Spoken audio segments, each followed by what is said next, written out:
Welcome back to Connect with Jonathan Mark. This week's a different episode and a really special one to me because I'm a huge fan of this show. It's called Dead Talks, and the host's name is David. Now, it's really cool to talk to another male with the same perspective as myself about grief and death. We have a hometown connection, New York, and it's in such a powerful conversation. I can't even keep talking about this. I need you guys to listen, so let's get started.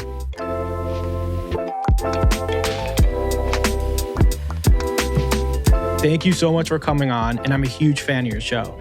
And obviously, because I'm a medium, I love, the fact that you talk about, I think, the things that sometimes people consider taboo at times. And I wanted to ask you, first and foremost, like your backstory. I mean, I know it because I'm a fan of the show, but I would love my listeners, to know there's a connection, the New York connection. So if you don't mind, could you share your story?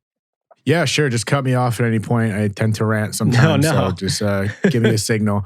But yeah, East Coast connection. I was born in Staten Island, raised in Jersey. My dad commuted to the city, and where I was raised in Middletown, New Jersey. It's about like an hour, depending on traffic. Could be a little longer in the morning to commute to New York. So it was a really big commuter town. So a lot of people that lived, let alone in Jersey in general, a lot of people worked in the city, including my father. So he was in the World Trade Center. Spoiler alert. And I'll never forget that morning because my buddy Jeff was notoriously late for school, and first period came around. I was in 7th grade, and Jeff came up to me and goes, "Hey, Dave, doesn't your dad work in the World Trade Center?" And I say, "Yes, yeah, he does." It's kind of a bizarre question to ask in first period. And then he goes, "A plane flew into the building." And I was like, "What?" It's a ridiculous sentence in any capacity. So I didn't know what to make of it. I tried going to the office to call my family, or call my mom just to see what that meant and see if everything was okay. And they wouldn't let me make a phone call. And I understand that now. Looking back at it, I think there were a couple other people that had family in the building. I'm pretty sure they all made it out, but nevertheless, I had to go the whole school day without being certain as to what was going on. My family decided to leave me in school, and I backed that decision because they didn't know what was going on. It would have been chaotic for a 12-year-old to just be sitting there while chickens running around. And so I just remember going throughout the day, feeling nervous. If I'm really trying to get back to that place and try to understand what I was feeling that day, I was just confused, nervous. I remember getting made fun of at school because I was nervous. And again, it's 12-year-old boys. That's what they're going to do. And when the school bell rang at the end of the day, I was with my best friend, James, which ended up being a blessing. He didn't normally walk home after school, but for the first week, he was suspended from school, which is right on character.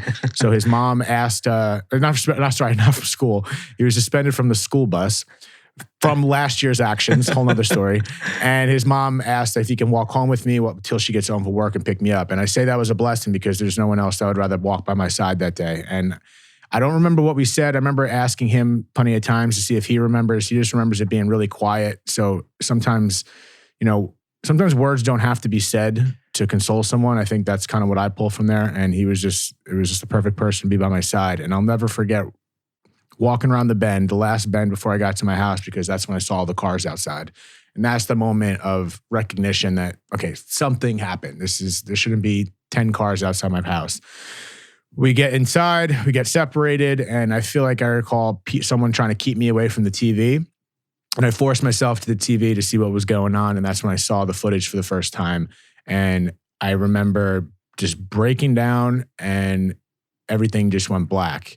And looking back at it, which wasn't computing at the moment, it's just bizarre to me that I was watching a replay. Obviously they constantly just had the footage everywhere, all over the television for quite some time, let alone that day. And I was watching a replay of the events that already took place. So now going, back and forth in time, that whole school day, it was happening. I was wondering what was going on. I was wondering what Jeff meant. And this was all happening. The plane hit the building, hit the next building, and then everything just went down and it was all done. And by the time I got home, my dad was already gone, and I was able to watch it on TV. It was definitely a lot in general, I think, for everyone that was watching that, of course. But it's a lot for a child to see that, and I recognize that now, and it makes sense as to why everything just kind of went black right at that moment. It was literally like a light switch. And I remember as things continue, but I don't remember. I remember bits and pieces of that as time passed right after. But it was like my body just went to system overload, and it was the way I was like, all right, pack your bags, zip it up, and you're gonna have to figure this stuff out later. And that's kind of what my journey's been for quite some time, and has led me to, I guess, talk about death. So here I am. Another, I don't want to say connection or whatever, but my mom worked in Tower 2. Wow. And that morning, so she worked on the 97th floor for Sumitomo Bank. And she, well, I don't know what happened per se, but she was running late that morning. Like there was something that like she was running late. And I'm sure you've heard stories, like I've heard, many stories where people like, I had to go back to get coffee, or I had to go back and do something, and they missed the train because I'm from Long Island. So like my mom had to commute from Long Island to, the city. And we always talk like if she, didn't run late that day, she wouldn't like literally be here right now. And we don't know what it was like at the time. And as time went on, and we kind of just took it as like maybe a sign from above, like we don't really know like what it was. And I'll tell you this too, 9/11, I was only in 3rd grade when that happened, but I also never forgot that. And, I just remember my dad picking me up from school and trying to keep me occupied, and my brother. We had a lot of like family that was FDNY, NYPD, so we didn't know like what their situation was. And a couple of my family members lived a block over, or like worked a block over from the Trade Center. So we didn't know if like they were still here, and we didn't hear from them. Like my uncle had to walk the bridge because like there was no cars going anywhere. And he had to like walk over the bridge, try to get a taxi, and then someone had a limo and he jumped in this whole thing. And it's actually a very pivotal moment, I think, for, every East Coaster, but especially you. And, for me to like, before I took on this career as being a medium, I went down law enforcement. That was such a big pivotal moment for me because I was like, I want to give back.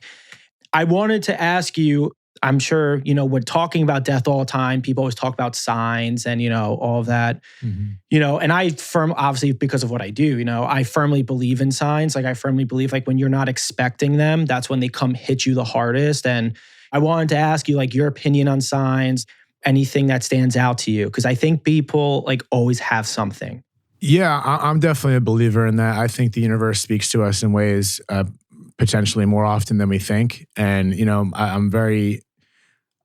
I'm into that stuff. I believe in that stuff. And I also, I rely on my logical brain a lot. So sometimes it conflicts, at least for my own experiences. And sometimes it comes to a point like, is that a sign, or am I just, am I reaching for this one? And then, I've let go of that because at the end of the day, I feel like life is the meaning we give it. And if we give a sign, this, that, a meaning, regardless, if we find out sometime that really was a sign from the other side or not, then it's going to be real enough for you at some point. You know what I mean? So I really think it just comes down to the meaning we give it. But then there's some moments and there's some signs that are just a little too much, and you just feel it, and you're like, oh, now this feels different. And I think we got to listen to ourselves when we have these experiences, that intuition and that feeling, that guttural feeling that we have, that I think speaks to us. And, I have one story that I've shared before, so hopefully it's not redundant for people that have heard me before, but I'm curious to see what you think of this. And it does relate to 9/11 again and my dad. So I'll try to make it quick and concise for you. But I went to New York with my girlfriend at the time. She has never been to New York, and she never been to the 9/11 museum. And to get from Jersey, where we were staying, to Manhattan, it goes right downtown. Yeah. We take the ferry. And I was like, hey, if you've never seen the 9/11 memorial, they did a pretty good job. I would recommend seeing it, but don't go there for me. I've been there a million times. So if you want to go, let's go. And we were actually on our way there. We kind of just walked through the memorial grounds, and I said, do you want to go inside? Again, if you want to go inside. We were kind of contemplating. Right. It wasn't planned. It was very improvised. So we decided to go in there. We get in, and we're making our way down to the one section where it's a memorial for all the people that died. There's like one little place in the corner.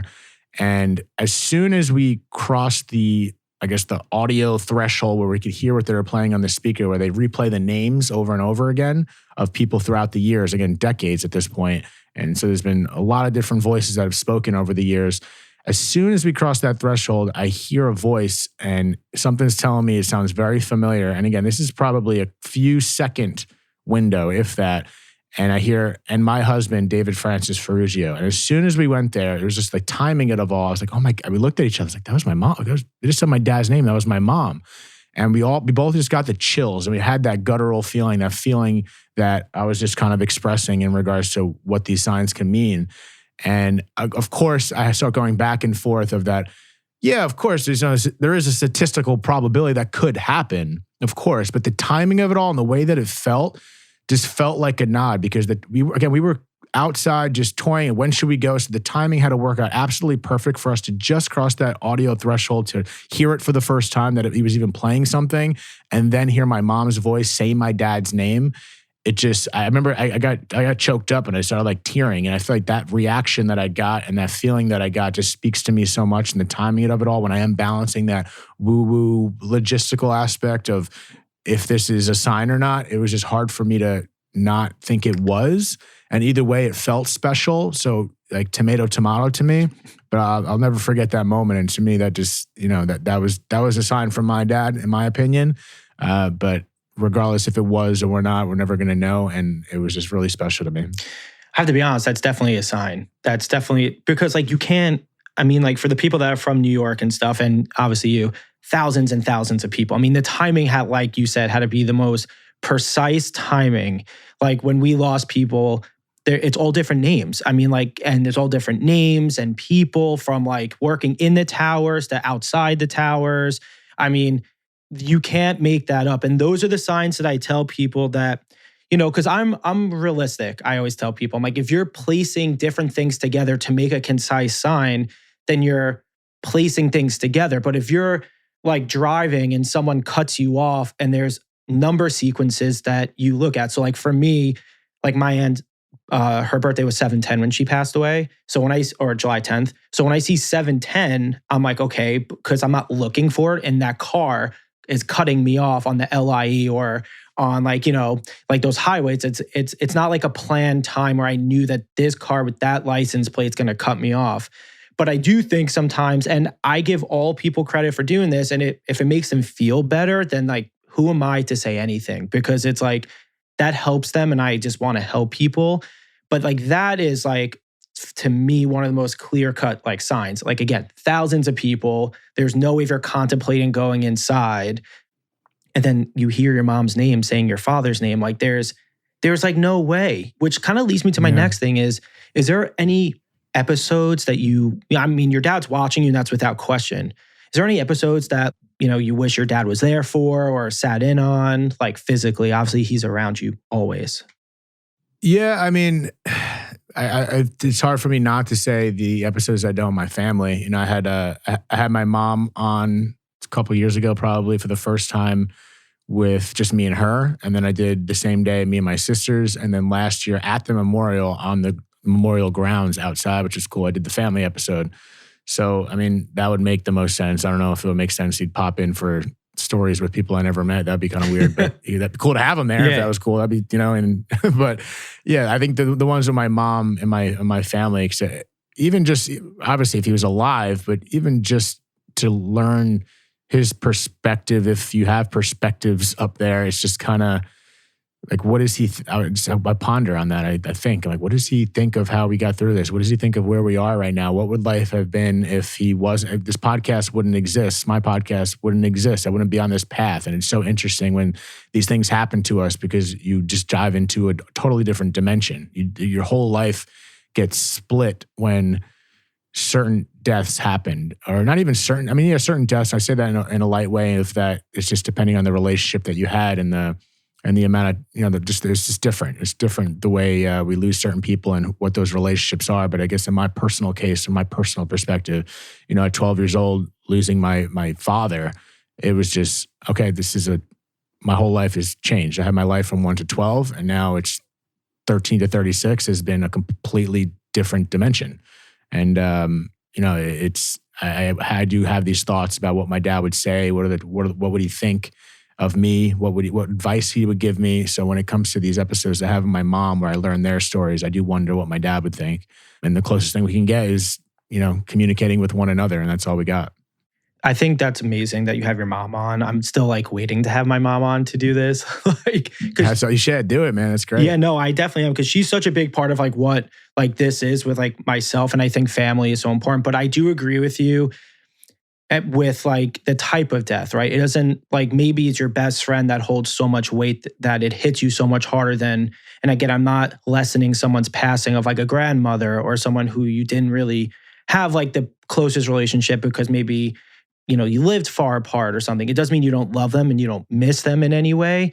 But certain deaths, like I lost family members and I was devastated, obviously. But I've lost close friends where it hit me a lot harder than it did with like some of my family members, because a lot of the family members that I lost were older. So I felt like even though they passed away and it was horrible, they lived like a full life. Like they lived until their 80s and et cetera. But like a lot of my close friends that passed were like 21, 22. And I felt like they made a stupid decision in the heat of the moment, and it affected like obviously the outcome of things. So I always agree with you and like with that, and I will always agree with you with that. And I wanted to also bring up, because I've seen a difference. I wanted to know if you have too.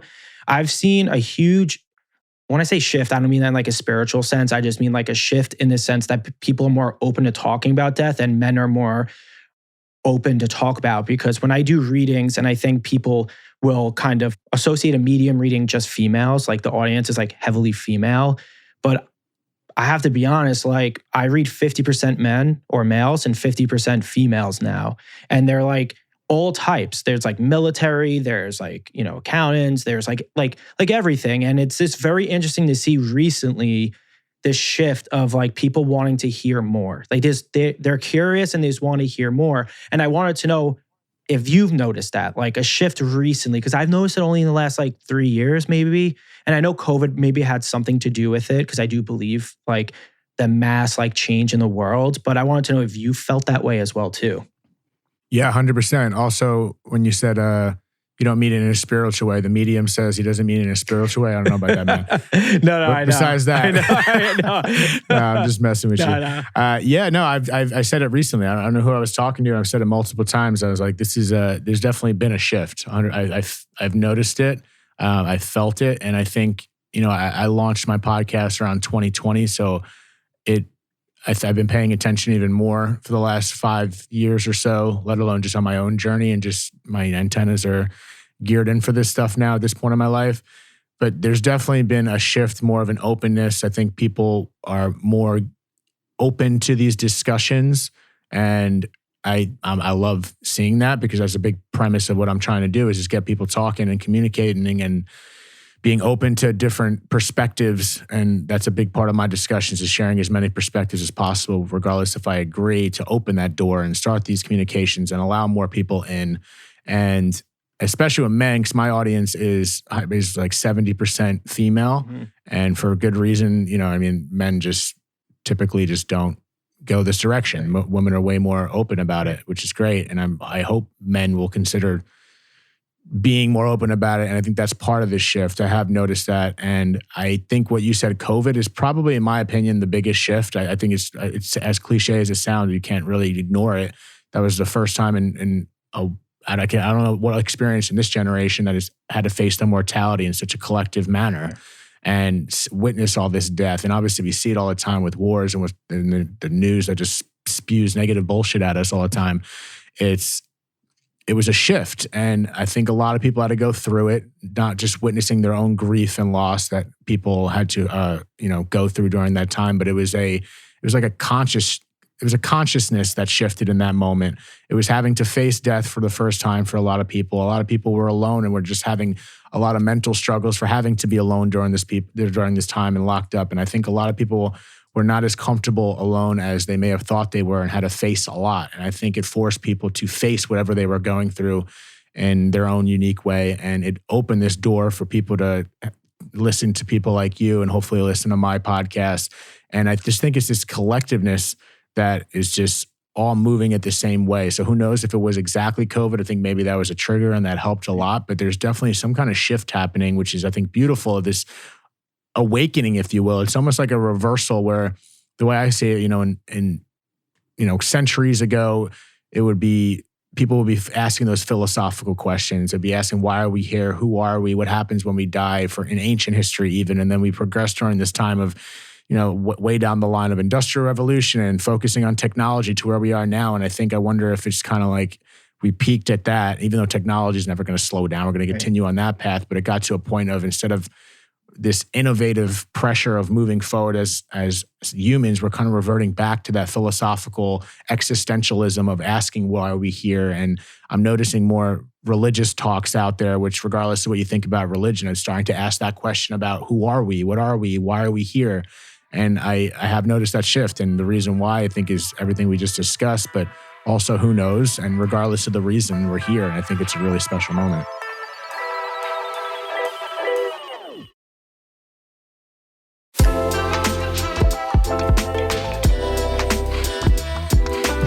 There's a lot that we agree on, which is why I'm so happy that you're here. I do think a lot of people that, listen to my show, obviously, because my show is primarily, and I don't know if you know too much about it, but it's primarily about true crime, right? Like, I help a lot with law enforcement to help with unsolved cases. But I wanted to have you on because I felt like your show is exactly how I want people to know how I feel about grief and loss, and that a man can feel these feelings without, I have a lot of friends that lost people. I'm sure you have too. I feel like I'm in my 30s and a lot of them don't talk about it, and they didn't talk about it. And then they try to let it hang on their shoulders and then try to be the tough one. But then people always crack. That's just what happens. People do eventually crack because you see something reminds you, you hear something, whatever the case is. So I think it's really awesome that your show lets people speak kind of freely about, like you said, whether they believe or don't believe, or whether, how they experience loss. But kind of circling back, I know you mentioned you started your podcast in 2020, and I know, your father inspired you, but what made you give that final kick just to do it? Because I feel like sometimes it's so hard. I mean, it was hard for me to do it. I'm not going to lie. It took me years to be like, you know what? I'm just going to do it. Yeah. Before I answer that, I just want to tap into what you're saying about the idea of, men, because I think it's important for everyone to talk about. Specifically men, I think it's, it's something that I've intentionally wanted to talk to men on my show. I'll have an eclectic group of people on. Yeah. So, but with the men thing, there is that stigma of, or that societal pressure to be a man and this and that. But I think, in my opinion, you're more of a man when you can talk about it and you can show how you feel and get through that and work through that and be willing to talk about it and show yourself a little bit, because that's harder. Yeah. And if you're going to go through this categorizing of being a man and you want to be tough and you want to be strong, it shows to me way more strength being willing to express that and show that you actually feel pain. That's the harder path. It's easy to posture up, throw your chin up, clench your fists, and say what's up and pretend that you're okay. Right. That to me is the easy path. And I think maybe men cover that up by maybe it's that societal aspect of having to be a man. Sure, of course, I get that. But it's also much more difficult to show that through that stigma. So I think if you're going to be a man, then it's okay to show how you feel. It doesn't make you less of a man. To me, it makes you more of a man, because you're willing to actually put yourself out there and not give a shit and also work through it. So to make that decision to go through the difficult path, which is feeling it, then that is more of a man's decision than not feeling it, in my opinion, just in the focus of being a man. And then I think that's where a lot of the work comes in, is doing the work, because that's the harder path. It's much easier to be sad. It's much easier to be miserable and lean into and attach yourself to whatever happened to you. In my opinion, that's easier. Even if it doesn't feel easier, it feels like shit, it feels horrible. You don't want it to be there. But there is a weird partnership with sadness. There is a weird partnership with being upset and that, because it's kind of passive in a way, because you're just existing in that state, in my opinion. And when it takes to actually do the work, whatever that may mean to you, because that work is unique to you, I can give you ideas, but it's going to be your decision. That to me is how to step up as a man, is to work through it and not hide it. Because like you said, it's going to show up one way or another, and it's not going to show up in a good way. So it's either you just let it pop up down the road and let the disaster happen, or you just go through it and try to do it in a healthier way.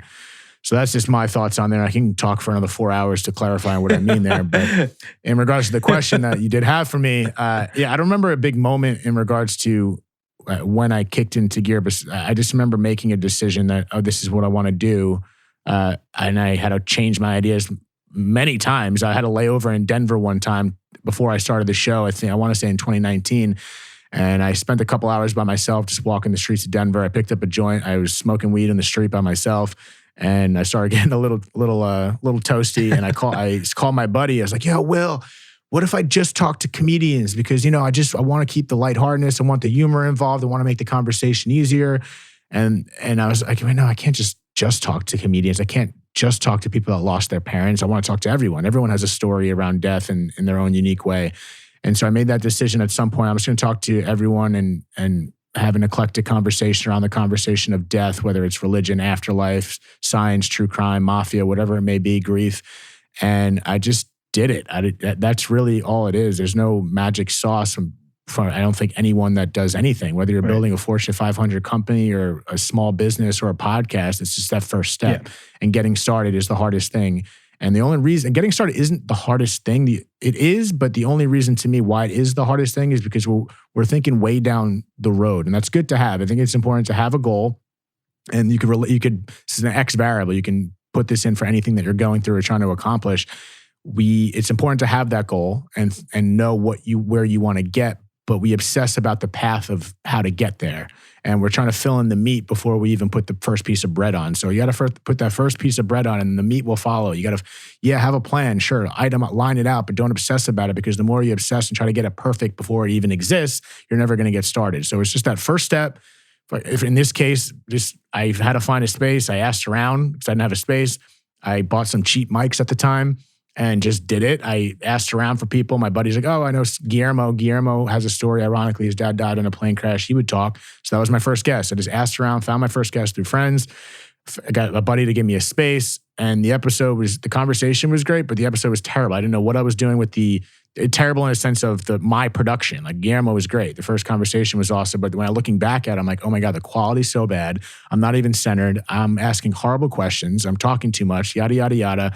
But it's like, okay, now next episode, the next episode, right. The next episode. And I'm figuring it out as I go.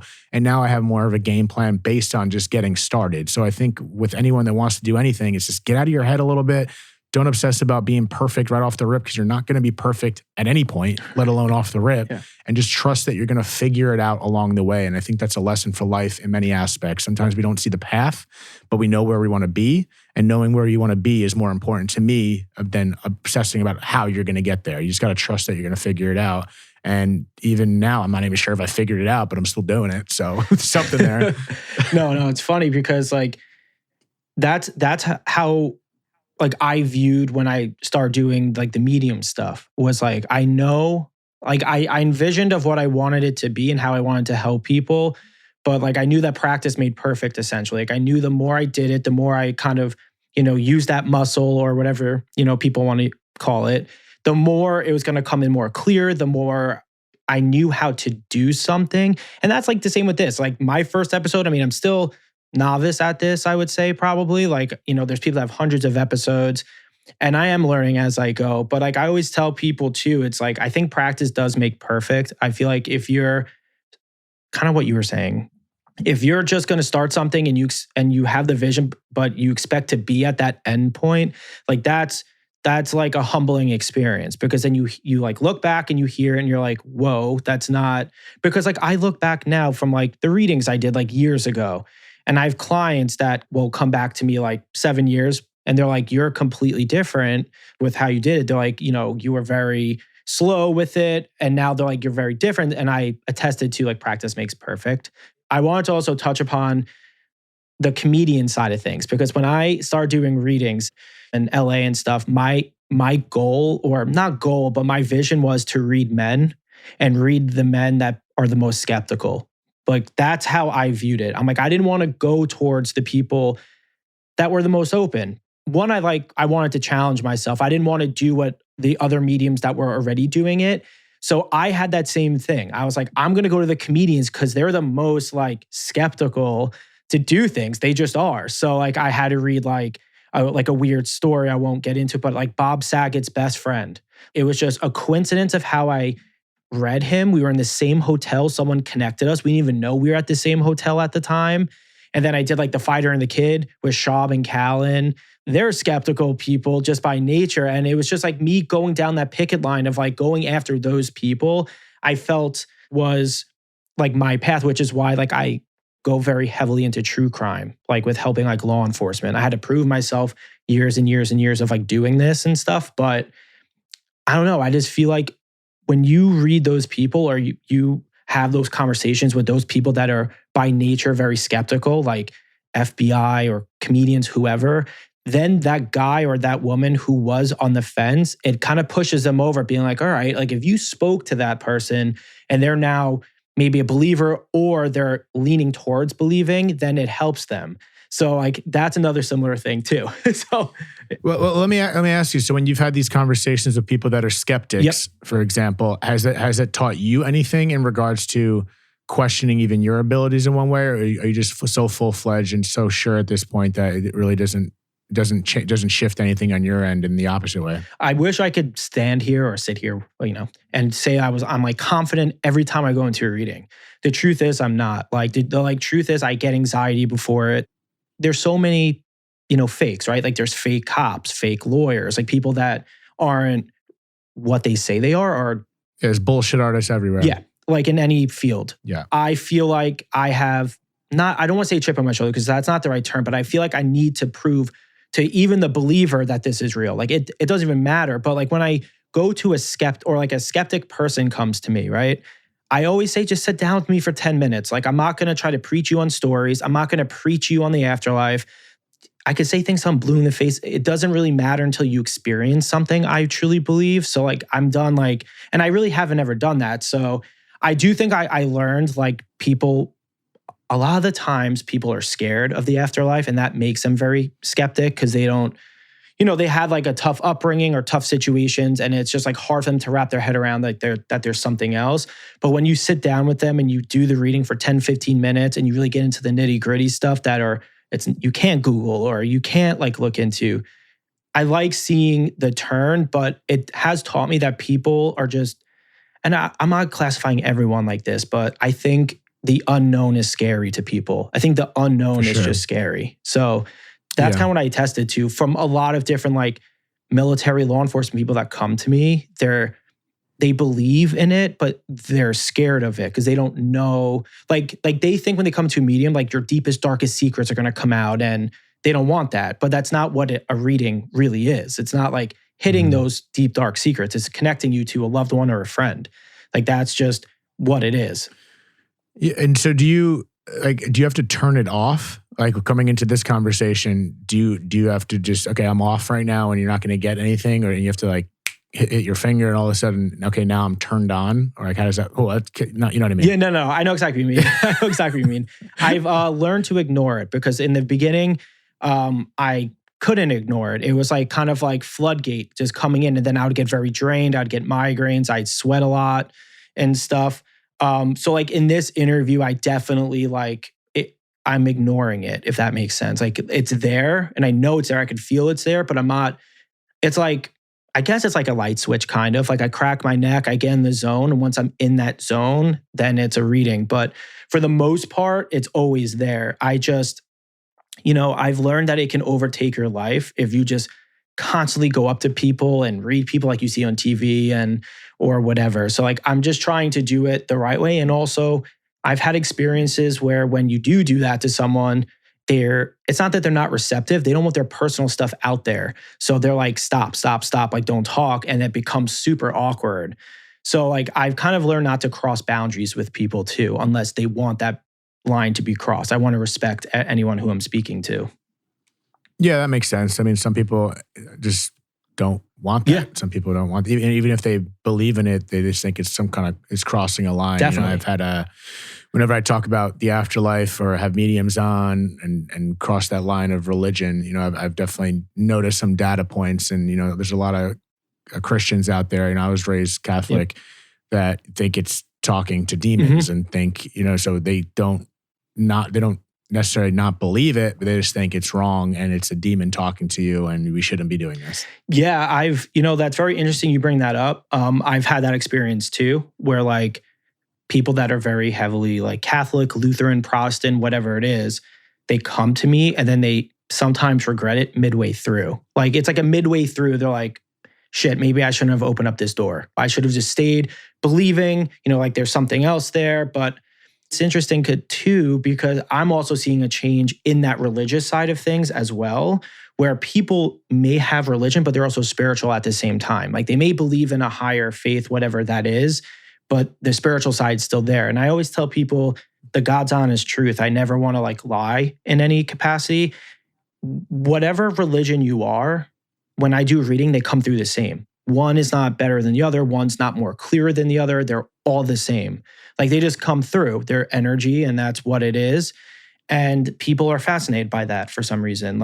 And I guess I'm kind of accustomed to because I do it every day now. So how do you communicate? How do you see it? Do you feel it? You're reading? Are you hearing? How does that work? So for me, just like the best way I can explain it, it's like Pictionary and screenshots in my head. So it's more visual. So like, for example, they would bring stuff in that I know or seen on TV to relate it to a message. They'll do screenshots in my head. So for example, so I actually did a case like last week and the person's name was David and they showed my best friend Dave. So I knew the name was David. Fascinating. Like that's how they do it for me. So like if I see my name, I know it's John or Jonathan, whether you get called John or you're Jonathan. And like that's kind of how they do it for me. And obviously there's people that I read from all over the world and stuff. So their names aren't Americanized like our names.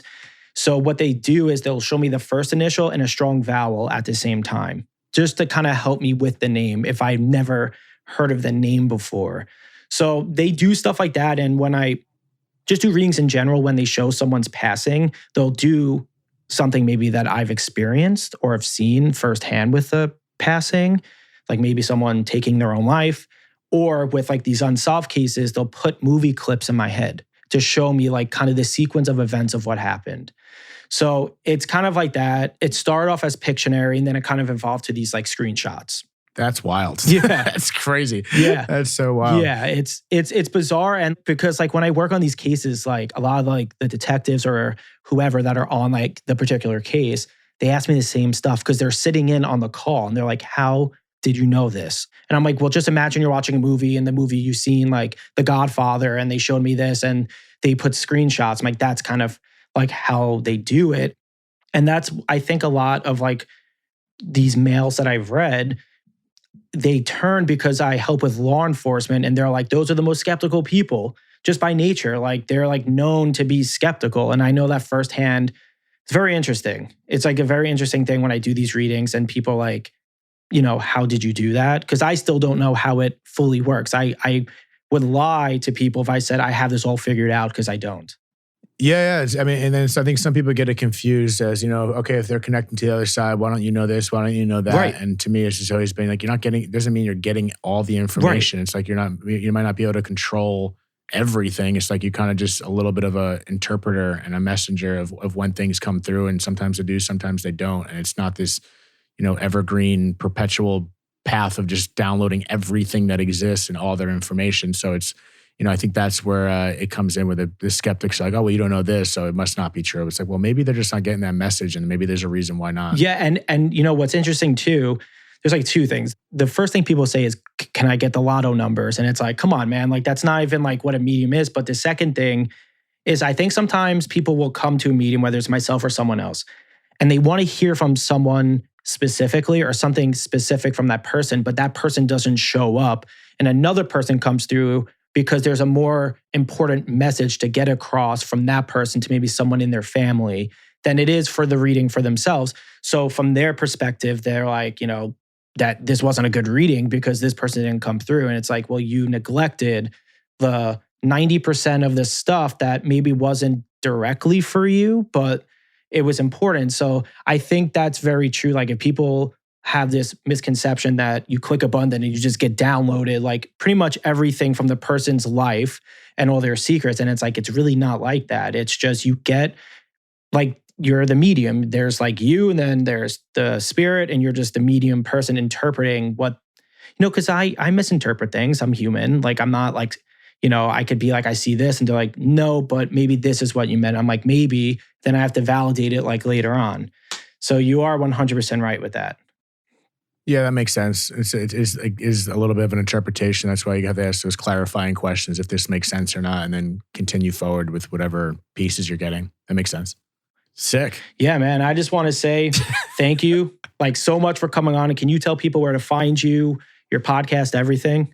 Yeah, of course. Yeah, if you feel like finding me at all, it's Dead Talks Podcast, 2 words. Pretty much just look it up anywhere you want to get it. It'll be there all across social media, Instagram, if you want the shorter clips. But if you're interested in the full episodes, which I recommend, you can watch it on YouTube, listen on Apple, Spotify, wherever you get your podcasts. And I hope if anyone's interested in what I'm doing, check it out. If you don't like it, great. And good luck with everything else. I highly recommend it, by the way. So it's a great show. I appreciate you guys.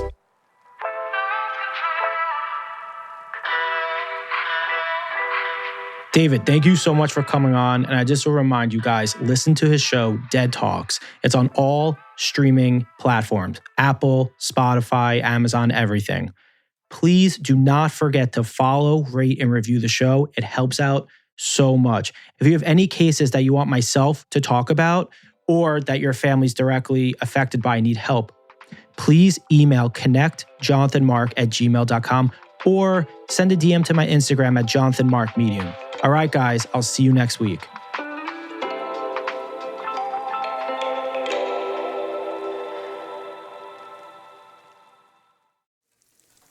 The Quarter Pounder with Cheese had many great things.